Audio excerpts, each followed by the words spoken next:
بسم الله الرحمن الرحيم نحمده ونصلي على رسوله الكريم أما بعد.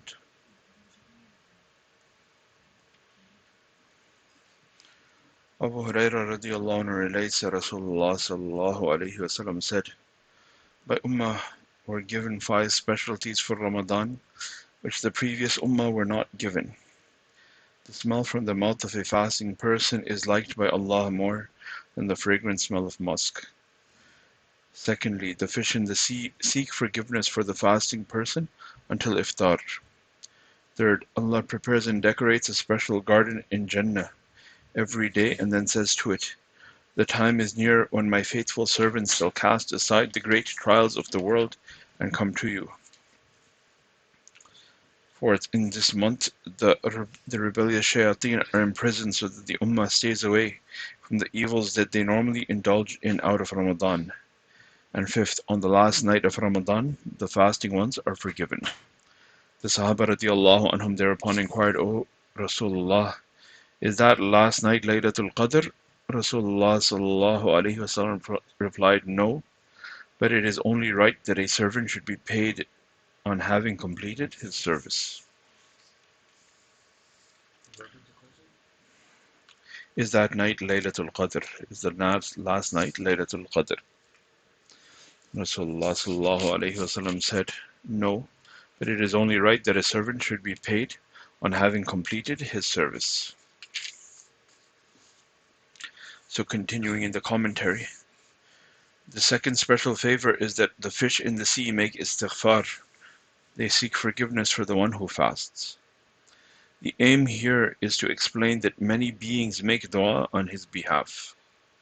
This point has been mentioned in many ahadith, and in some ahadith it is mentioned that the malaika, the angels, make istighfar for them. My uncle Maulana Muhammad Ilyas rahmatullah alayhi used to say that this is apparently so, because Allah says in the Quran, "Verily those who believe and do righteous deeds, Allah shall make them beloved in this world." One hadith clarifies this. When Allah loves a person, He says to Jibreel alayhi salam, "I love this person, you should also love him." Jibreel alayhi salam then also loves that person and announces in the heavens that such a person is loved by Allah. You all should love him. Thereupon all the dwellers of the heavens begin to love him. Then love for that person spreads on the earth.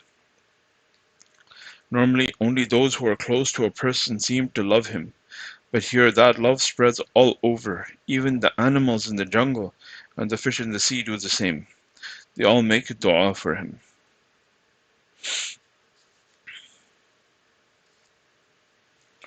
One of the other ulama was mentioning that when such things are mentioned about the creation, loving someone, making dua for them, because as a result of this person's obedience and as a result of this person's abstaining from sins, generally we see this type of thing when a person, this type of virtue has been mentioned for someone who seeks knowledge, because this person, through this knowledge, he will leave the disobedience of Allah and he will enter into the obedience of Allah.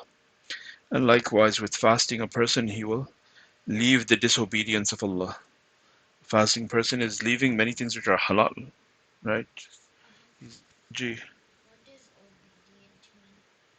listens to, just like the kids are with me, they're obedient. मानते हैं.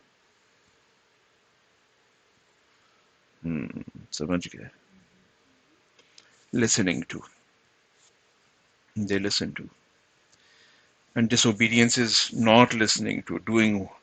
If I say, Khadija, koi chocolate nahi khana hai, and then you quickly,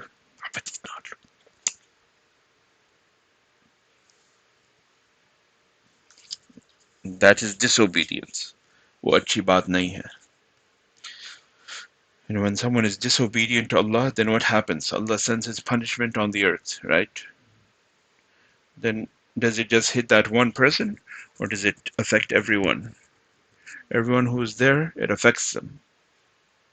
So this is what part of the reason why the different creatures they make dua for his forgiveness, because he, through his obedience and his staying away from the disobedience, he has uh, done such a thing through which adhab on them is uplifted. They are not going to be affected by the adhab because he is staying away from the disobedience of Allah. So this is amongst the reasons why some of the ulama mention why the other creatures make dua for him, because they are saved from the punishment of Allah, which would have affected anyone and everyone there. The third special favor bestowed on the fasting ones is that Jannah becomes decorated for them. This is reported in many ahadith. Other ahadith state that at the beginning of every year, the decoration and adornment of Jannah begins for the coming Ramadan. We know that when a well-known person is expected to arrive, great care is taken in the preparations for his coming. At the time of marriage, for example, preparations start months in advance.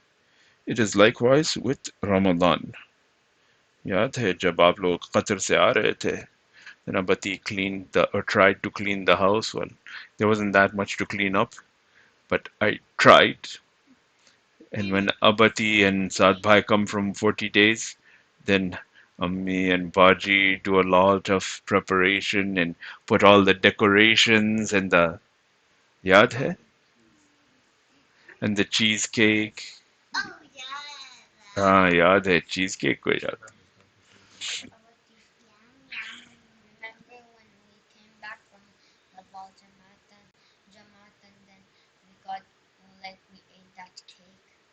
Hmm. So like that, Ramadan, Jannah is prepared for Ramadan and is prepared every Ramadan. Jannah is decorated for the person who will come, who will be entering this Jannah, inshallah. And the fourth special favor is that the rebellious, evil sowing shayateen are chained. Evil sowing means those who tell people to do gandi baat. So as a result of which, evil is diminished. One would expect that because of the great desire for ibadah in the blessed month of Ramadan, the shayateen would try just as hard to pull the faithful from their path, so that much more evil would be committed. This is not the case. On the contrary, we see so much less evil. How many drunkards do we not see who just because of the blessed month of Ramadan do not drink? How many other evil doers do we not see casting aside evil? How many other evil doers do we not see, or do we see who are leaving evil just because it is the month of Ramadan? Committing sins during the month of Ramadan does not contradict the meaning of the hadith, because the hadith mentions only the rebellious shayateen. Thus, sin could be due to the influence of the non-rebellious shayateen, and in some ahadith the chaining of the shayateen is not qualified, but this could be qualified by those ahadith in which the rebellious shayateen are mentioned. A question may arise here that when the shayateen are chained, how is it that we still see evil committed, even though to a lesser degree? The answer is that evil may not necessarily be caused by the shayateen. Having for 11 months lived in obedience to shayateen's whims and wishes, because of the performance of deeds advised by him, having become second nature to us, evil is done in and out of Ramadan. Thus, even though shayateen have been chained, their influence on us has become so strong that we follow their path on our own. समझ गए? अच्छा. Another answer to the question is Rasulullah sallallahu alaihi wasallam saying, when a person commits a sin, a black spot forms on his heart. When he sincerely repents, it is removed, otherwise it remains. When he again commits a sin, another spot forms until his heart becomes completely black. Thereafter no good can reach his heart. With a reference to this, Allah says in the Quran, gee, what does Allah say? كَلَّا بَلْ رَانَ عَلَى قُلُوبِهِمْ مَا كَانُوا يَكْسِبُونَ. Their hearts have become totally rusted. In such case, these hearts have a natural inclination towards sin. So when their hearts become completely rusted, then they have a natural inclination towards G.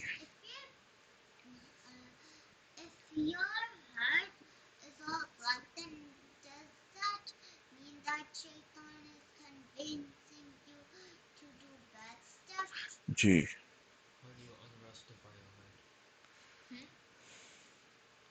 Hmm.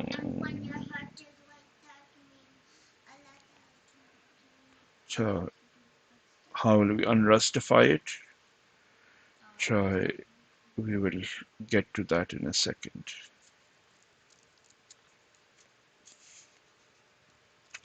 This is the reason why many fearlessly commit one type of sin, but yet if confronted with another sin of similar magnitude, they find it repugnant. Many who drink liquor will never consume pork, whereas in sin these two misdeeds are equal. Similarly, when these sins are constantly committed out of Ramadan, the heart is tainted by them, thus resulting in these sins being committed without the presence of the shayateen. My personal opinion is that not all shayateen are chained, only the most rebellious ones are.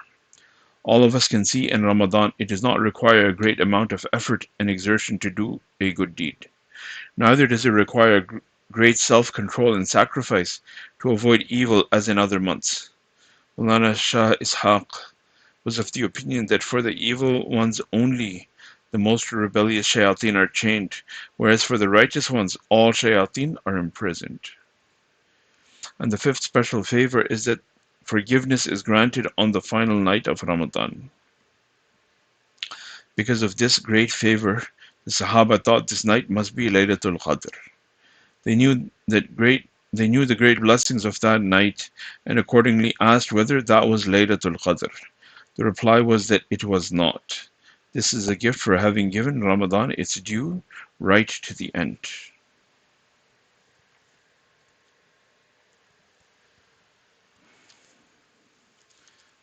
तो जी साथ पूछ रहा था, how does one unrustify the heart? Ji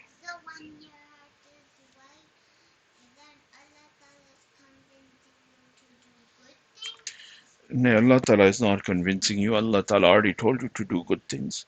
But now your heart wants to do good things. Ji. It's like, you know, when, it's like your heart is telling you that, Khadija, I think you should have some more chocolate chips. हाँ? तो किसी को बताना नहीं है, बस आपको खुद चाहिए. जी. So when someone's heart is all clean, then his heart wants to do good. It wants some more good chocolate chips. And when the heart becomes darkened and black, then the heart itself wants the bad chocolate chips. Gee.